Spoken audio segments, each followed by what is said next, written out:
Dans l'obscurité d'un parking désert, une silhouette se faufile entre les rangées de voitures, ses gestes rapides et précis trahissant une expertise rare. En quelques minutes, une voiture entière est dépouillée de ses composants les plus précieux. Pas une vitre brisée, pas une alarme déclenchée. Lorsque l'homme s'éloigne, la voiture semble intacte, mais elle est vide à l'intérieur, comme un fruit dont on aurait aspiré toute la substance. C'est ainsi que Maurizio Percan opérait. Un homme qui s'était spécialisé dans le vol d'une pièce automobile petite, mais extrêmement chère, lui permettant d'accumuler une fortune de plus de 60 millions de dollars. Ses larcins audacieux et ses manœuvres habiles ont fait de lui une légende dans les milieux criminels. Mais qui est cet homme? Comment a-t-il construit son empire clandestin? Et qu'est-ce qui a finalement conduit à sa chute? Prenez votre café et préparez-vous à plonger dans cette histoire criminelle incroyable. Bonjour à tous et bienvenue sur votre chaîne Espace Merveilleux. Les années 80 furent une période de bouleversement en Europe et particulièrement en Italie, terre d'origine de Maurizio Percan. Né en 1962 dans un petit village de Croatie, Maurizio portait en lui les racines d'une histoire familiale profondément liée à l'Italie. Son père, fier de ses origines italiennes, parlait souvent de la grandeur de la vieille péninsule, mais c'était en Croatie qu'ils avaient refait leur vie, dans un environnement modeste où l'odeur de l'huile moteur était omniprésente.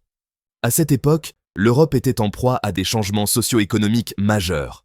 Cherchant une vie plus prometteuse, la famille de Maurizio, comme tant d'autres immigrants italiens avant eux, décida de tenter leur chance en Amérique. Là-bas, les communautés italiennes prospéraient, souvent en marge de la loi. En effet, la majorité des immigrants italiens qui arrivaient aux États-Unis trouvaient un refuge dans les réseaux mafieux, un monde où les règles étaient faites pour être brisées et où le pouvoir était entre les mains de ceux qui osaient le prendre. Mais avant même de mettre les pieds en Amérique, Maurizio avait déjà montré un talent rare. Dès l'âge de 14 ans, il démontait et remontait des moteurs avec une facilité déconcertante, un don précoce qui le différenciait des autres enfants de son âge. Tandis que ses camarades jouaient au football dans les rues poussiéreuses du village, Maurizio passait des heures dans l'atelier de son père, absorbé par l'art complexe de la mécanique, comme s'il était destiné à quelque chose de plus grand, de plus sombre, qui se profilait à l'horizon. Cependant, cette passion est devenue une obsession. Pour Maurizio, réparer des voitures n'était plus suffisant. Il voulait les améliorer, les rendre plus rapides, plus performantes. Cette quête de perfection le poussa à expérimenter avec des pièces de rechange, parfois coûteuses, qu'il ne pouvait se permettre d'acheter. C'est ainsi qu'il commença à voler des pièces dans les ateliers voisins, sous le couvert de la nuit. Au début, il s'agissait de petites pièces, presque insignifiantes. Mais très vite, il se rendit compte que les airbags étaient parmi les composants les plus chers et les plus faciles à revendre sur le marché noir. Maurizio ne volait pas simplement pour le plaisir ou par nécessité. Il le faisait pour prouver quelque chose à lui-même, pour se prouver qu'il pouvait être plus qu'un simple mécanicien dans un village oublié. C'était le début d'une carrière criminelle qui allait bientôt le propulser au rang de légende.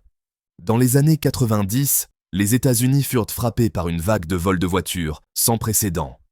À New York, plus de 150 000 véhicules ont été dérobés en une seule année, une statistique alarmante qui illustrait l'ampleur du phénomène.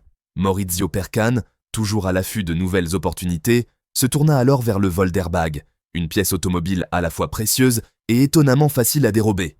À l'époque, les airbags des anciennes voitures n'étaient pas équipés de numéros de série, rendant impossible toute tentative de traçabilité en cas de vol. De plus, ces véhicules ne disposaient pas des systèmes électroniques avancés que l'on retrouve aujourd'hui. Aucun avertissement ne venait signaler au conducteur que quelque chose n'allait pas ou que l'airbag avait disparu. Les propriétaires de ces voitures ignoraient souvent que leurs airbags avaient été subtilisés jusqu'à ce qu'il soit trop tard. Le prix d'un airbag oscillait alors entre 1000 et 2000 $, et Maurizio avait perfectionné son art au point de pouvoir en dérober un en moins d'une minute. Imaginez un instant, Maurizio ciblant un parking de 30 voitures, opérant avec une précision chirurgicale. En seulement 30 minutes, il pouvait avoir dérobé tous les airbags, empochant ainsi plus de 30 000 $ en une demi-heure à peine. C'était un gain rapide, presque sans risque, pour un homme qui avait appris à exploiter chaque faille du système, chaque faiblesse de la technologie de l'époque. Cette méthode, à la fois audacieuse et terriblement efficace, fit de Maurizio l'un des criminels les plus redoutés de son époque. Un homme dont l'habileté lui permit d'accumuler une fortune colossale, tout en opérant dans l'ombre, loin des regards. À mesure que sa réputation grandissait, Maurizio réalisa qu'il pouvait viser plus haut. Se contenter de petites opérations isolées ne suffisait plus à son ambition dévorante. Il rêvait d'un empire, d'une organisation capable de frapper fort et de s'enrichir encore plus rapidement. C'est ainsi qu'il a formé une équipe composée de jeunes mécaniciens talentueux qu'il avait rencontrés au fil des années, des hommes aussi habiles que lui, mais dépourvus de son sens stratégique. Ensemble, ils commencèrent à cibler les grandes villes, là où les richesses étaient concentrées et où les opportunités abondaient.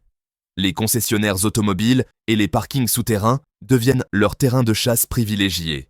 Là, les véhicules de luxe attendaient, immobiles, comme des proies de facile, prêtes à être dépouillées de leurs trésors.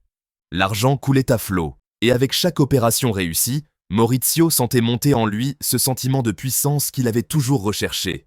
Il n'était plus seulement un voleur, mais un chef, un stratège, qui avait su transformer un petit larcin en un business lucratif. La nuit, dans les ruelles sombres, tandis que ces hommes s'activaient avec précision et discrétion, Maurizio savait qu'il avait atteint un niveau que peu de criminels osaient espérer.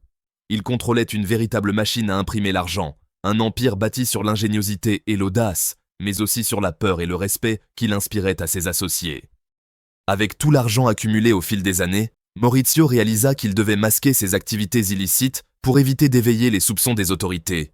Il ne suffit plus de simplement amasser des richesses, il fallait également se protéger et donner l'apparence d'une légalité irréprochable. En 1984, il a décidé de créer une façade légale pour son empire criminel, en ouvrant un grand magasin de vente de pièces détachées automobiles. Chaque pièce de rechange vendue dans son magasin provenait de grands fournisseurs légitimes. Maurizio veillait méticuleusement à ce que rien dans son inventaire ne soit lié à ses activités illégales. Il comprenait que la moindre erreur pouvait attirer l'attention de la police, et il voulait s'assurer que même en cas de perquisition, les autorités ne trouveraient que des marchandises parfaitement légales. Cette initiative témoignait de l'esprit stratégique de Maurizio. Il n'était pas un simple voleur cherchant à accumuler de l'argent rapidement. Il était bien plus que cela, un architecte du crime, un stratège qui voyait au-delà du simple profit. En créant cette façade légale, il sécurisait son empire, consolidant ainsi sa position et se prémunissant contre les risques. Ce mouvement astucieux montrait qu'il ne se contentait pas de vivre dans l'ombre. Il savait aussi comment manipuler la lumière pour la tourner à son avantage, brouillant les pistes et s'assurant que ses activités criminelles restent hors de portée des forces de l'ordre. Le surnom Airbag King a fait sa première apparition dans un article de journal local relatant une série de vols spectaculaires de pièces automobiles qui laissèrent la police perplexe. Les auteurs de l'article avaient tenté de capturer l'essence de ces larcins minutieux, mais ils ne faisaient qu'effleurer la surface du génie criminel qui se cachait derrière. Pour Maurizio, ce surnom était bien plus qu'une simple étiquette. C'était une couronne invisible, un titre qui reconnaissait son habileté et son audace. Loin d'être effrayé par cette attention médiatique, il en fut flatté. Il aimait l'idée d'être un roi, même si c'était dans l'ombre, régnant sur un empire bâti sur le vol et la ruse. Chaque fois que le nom Airbag King apparaissait dans la presse, Maurizio ressentait une montée d'adrénaline. Cela nourrissait son ego, renforçant sa détermination à continuer. À chaque nouvelle opération, il redoublait d'audace, repoussant les limites de ce qu'il pensait possible. Il orchestrait des coups toujours plus complexes, défiant les forces de l'ordre et les concessionnaires automobiles qui tentaient de protéger leurs biens. Son objectif n'était plus simplement de voler des airbags, mais de prouver qu'il était invincible et intouchable. Derrière la façade respectable de son magasin, Maurizio gérait un empire souterrain où les airbags volés soigneusement stockés dans des entrepôts isolés générèrent des sommes colossales en liquide. Le flot constant de cash posait un défi de taille. Comment le faire disparaître sans éveiller les soupçons des autorités ? Même les voleurs travaillant pour Maurizio étaient les payés en argent liquide, une pratique risquée qui pouvait facilement attirer l'attention. Maurizio, conscient du danger, comprit qu'il avait besoin de plus qu'un simple écran de fumée. Il décida d'embaucher un expert comptable pour gérer les paiements, et surtout, blanchir l'argent qui s'accumulait à un rythme effréné. L'idée était simple, mais sa mise en œuvre nécessitait une personne de confiance. Il pensa alors à Eileen, une amie d'enfance qui travaillait en tant que comptable. Maurizio savait qu'il pouvait compter sur sa discrétion et son expertise, mais il était conscient que la convaincre ne serait pas une tâche facile. Lorsqu'il lui proposa de rejoindre son entreprise, il ne cacha rien. Il lui expliqua clairement la nature de son business, les risques impliqués et surtout l'importance de sa mission, blanchir des millions de dollars pour que son empire reste à l'abri des regards indiscrets. Eileen, d'abord horrifiée par l'ampleur de l'affaire et la perspective de s'impliquer dans un monde criminel, refusa catégoriquement. Elle savait que jouer avec le feu pouvait la brûler, et que le moindre faux pas pourrait ruiner sa vie. Mais Maurizio, habile manipulateur, ne renonça pas. Il savait que tout le monde a un prix. Il lui offrit un salaire exorbitant, bien au-delà de ce qu'elle aurait pu espérer gagner dans toute autre entreprise légale. Le conflit intérieur d'Eileen grandissait. La peur se mêlait à la tentation, et finalement, elle a cédé. Elle a accepté de travailler pour lui, devenant ainsi un maillon essentiel dans la chaîne complexe qui maintenait l'empire de Maurizio à flot. Mais cette décision, prise sous la pression et l'attrait de l'argent facile, allait l'entraîner dans un monde dont elle ignorait encore les sombres profondeurs. Eileen, désormais impliquée dans les rouages de l'empire criminel de Maurizio, savait qu'il fallait trouver des solutions plus sophistiquées pour blanchir l'argent et éviter de laisser des traces compromettantes.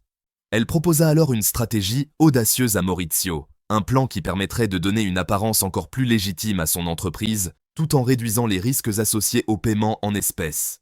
Eileen a suggéré de collaborer avec une société spécialisée dans la gestion des chèques. Le mécanisme était simple, mais ingénieux. Au lieu de verser des salaires en cash à ses employés, Maurizio ferait émettre des chèques. Les destinataires, autrement dit ses voleurs et collaborateurs, présenteraient ces chèques à la société en question, qui leur remettrait immédiatement le montant en espèces.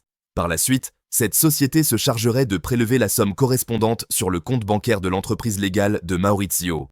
De cette manière, les transactions semblaient tout à fait légitimes, et l'argent sale se fondait dans la masse de l'activité commerciale, loin des soupçons des autorités. Cette méthode offrait un double avantage. Non seulement Maurizio éloignait les regards inquisiteurs de son empire criminel en déguisant les paiements sous forme de chèques, mais il renforçait également l'apparence de légitimité de son entreprise. Aux yeux des autorités fiscales et des banques, tout semblait en règle. Le flux constant d'argent circulait sans accroc, dissimulant la véritable nature de ses opérations clandestines. Eileen avait proposé un coup de maître, et Maurizio, toujours avide de perfectionner son empire, accueillit l'idée avec enthousiasme. Pour lui, c'était une nouvelle pièce qui s'ajoutait à son puzzle criminel, mais en réalité, cette décision ne faisait que l'enfoncer davantage dans les abysses d'un destin inéluctable, où chaque mouvement comptait, et où le moindre faux pas pourrait faire tout s'effondrer. Un jour, l'un des voleurs travaillant pour Maurizio a été arrêté par la police après avoir agressé une jeune fille à main armée. Cherchant désespérément à échapper à une longue peine de prison, il a proposé à la police un marché, sa liberté en échange d'informations cruciales sur l'empire criminel de Maurizio. Pour les autorités, c'était l'occasion rêvée de mettre enfin la main sur l'homme derrière les nombreux vols d'airbags qui avaient secoué la région ces dernières années. L'accord fut scellé et la chasse à Maurizio commença. La police commença à surveiller de près l'entreprise de Maurizio. Jour après jour, ils observèrent des individus arrivant avec des sacs pleins et repartant les mains vides. Les enquêteurs en étaient persuadés, ces sacs contenaient les airbags volés. Cependant, Maurizio, toujours un pas en avance, avait installé des caméras de surveillance tout autour de son magasin. Grâce à ces dispositifs, il repéra rapidement la voiture banalisée où les policiers se cachaient pour le surveiller. En réponse, un policier en civil a été envoyé pour tenter de piéger Maurizio en se faisant passer pour un acheteur d'airbags volés. Mais, fidèle à sa prudence légendaire, Maurizio refusa catégoriquement la transaction, affirmant qu'il ne commerçait pas avec des marchandises volées. Sa méfiance payait une fois de plus. Maurizio a envoyé immédiatement une alerte à tous ses voleurs, ils ne devaient plus se rendre à son magasin. Au lieu de cela, les airbags volés devaient être déposés dans un autre entrepôt, hors de portée des yeux de la police. Cette stratégie permit à Maurizio de maintenir son empire à flot, et malgré une surveillance intense pendant 18 mois, les autorités ne parvinrent pas à rassembler suffisamment de preuves pour l'incriminer. Mais en 1997, un changement imprévu bouleversa la situation. La marque Honda décida de doter ses nouveaux modèles d'airbags avec des numéros de série uniques, une mesure destinée à lutter contre le vol. La police, flairant une opportunité, établit une liste de tous les numéros de série des airbags volés provenant de voitures Honda. Ensuite, les enquêteurs ont passé à l'action en passant commande auprès de la société de Maurizio, demandant spécifiquement des airbags de la marque Honda. À leur grande satisfaction, la majorité des airbags reçus portèrent des numéros de série correspondant à ceux des airbags volés. Cette découverte marqua un tournant dans l'enquête, mais la police ne comptait pas s'arrêter là. Déterminée à accumuler des preuves irréfutables pour démanteler l'empire de Maurizio, elle s'intéressa aux documents comptables de son entreprise. L'examen minutieux de ces registres révéla une piste précieuse, les transactions effectuées avec la société de gestion de chèques. Cette société, soucieuse de se protéger, avait installé des caméras qui enregistraient chaque encaissement de chèque, capturant à la fois une image du chèque et de la personne le présentant. En croisant ces images avec les dossiers criminels, la police découvrit que certains des voleurs encaisseurs avaient déjà été arrêtés pour vol d'airbag. Ironiquement, la tentative de Maurizio de donner une apparence légitime à son entreprise en payant ses employés par chèque se retourna contre lui. Ce qui devait le protéger se transforma en une preuve accablante qui précipita la chute de son empire criminel. Le filet se refermait et le Airbag King réalisait que son règne touchait à sa fin. La police, désormais en possession de preuves solides, a arrêté Maurizio Percan, qui a été condamné à 10 ans de prison après que toutes ses propriétés et biens ont été saisis. À mon avis, cette peine de 10 ans semble plutôt réduite compte tenu de l'ampleur de ses activités criminelles et des millions de dollars qu'il a accumulés illégalement. Et vous, qu'en pensez-vous? Pensez-vous que cette peine est suffisante pour ces crimes? N'hésitez pas à partager vos réflexions dans les commentaires. Si vous avez regardé la vidéo jusque-là, n'oubliez pas de mettre un pouce bleu et de vous abonner à la chaîne. Merci pour votre soutien et à bientôt.